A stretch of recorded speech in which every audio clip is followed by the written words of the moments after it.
Good evening, class. I wanted to give you guys my presentation on the WebQuest that I designed so eloquently and put a lot of time and effort into it. And that's why it's going to be fantastic.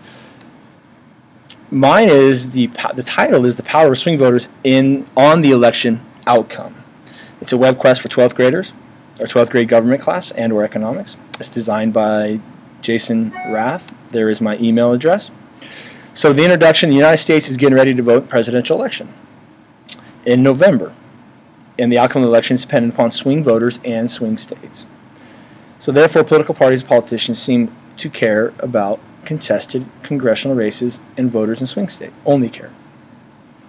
Your task will be to examine how swing voters and states impacted the outcome of the 2012 presidential and congressional elections. You have already studied in class political culture, ideology, socialization, voter behavior, so use that information to help guide you as you gather information, complete tasks, and answer questions. Alright, so that's the background. They should know this stuff already since we will be in the economics portion of things, and so that's everything we talked about. We talked about swing states, we talked about the Electoral College. They know what that information is. The task for them is to research the swing states and what issues are important to the swing voters. And then once they gather the information, they will need to complete a concept map that shows the issues related to the swing voters, the demographic characteristics of the swing voters in the swing states, and why they are swing states, and how many Electoral College votes each swing state is worth. Furthermore, you will then complete your own Electoral College map and show the election results on the presidential race, including who won the swing states. Then create a concept map on which party won control of the Senate and which one controlled the House of Representatives. So, it's a lot of work. Here's the process. Again, identify the swing states in the upcoming election. Use CMAP tools with everything we just talked about. Once you've identified them, and create a concept map showing the swing states. Use the concept map you just created. Identify how Electoral College votes how many Electoral College votes each swing state is worth. You'll need to identify the major campaign issues and how these can impact the swing vote. After you have identified the major issues and where the candidates stand on the issues, create a concept map that reflects the result of your findings. Finally, once the election results are complete, you need to find out how the Electoral College was won.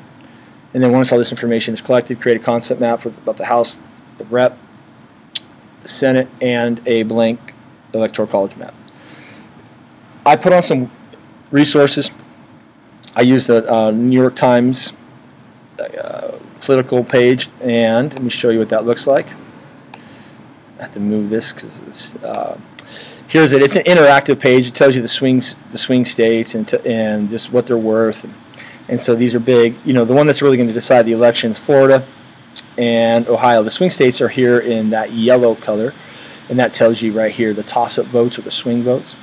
And so then it just breaks it down for the students what's here, you know, and again, what's a big thing here, and you know, about Mitt Romney and Hispanic voters. And so it just kind of breaks all this stuff down. This will help them complete their concept maps and the map that they have to complete. The next one's a PBS interactive map, and this is right here.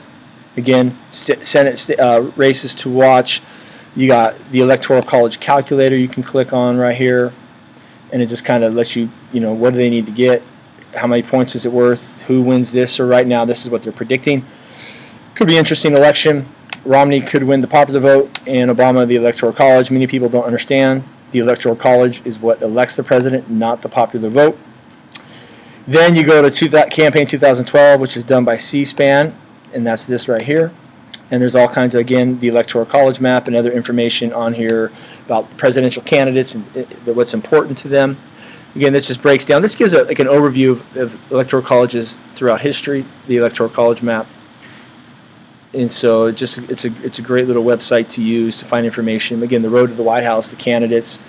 Got to move this up. Candidates on the issues, which is important. Key state races, again, which is important for completion of this assignment. Then also you have CMAP tools, which I put on here. Sorry. I got to click on this. Boom. CMAP tools, and this is where they're going to go to create the concept map. And the next one is this blank map of the United States where they can fill out and just tell me who won the Electoral College. That's their last task right here. And then here's how I'm going to evaluate them. It's a 5-point rubric about the Electoral College, colored and labeled, concept map of swing states, concept map of candidates and major issues, concept map of House and Senate results, and then there's the total. This is what I'm looking for. It's very detailed, probably one of the best rubrics I think it's probably ever been made. I know, I mean, it's fantastic. So from there, then you have the conclusion, and if you're still interested in some of this, and I imagine all of you will be extremely interested, you can find out some other information, and you can go, I give you the websites for the House, the Senate, Supreme Court, and the President. And so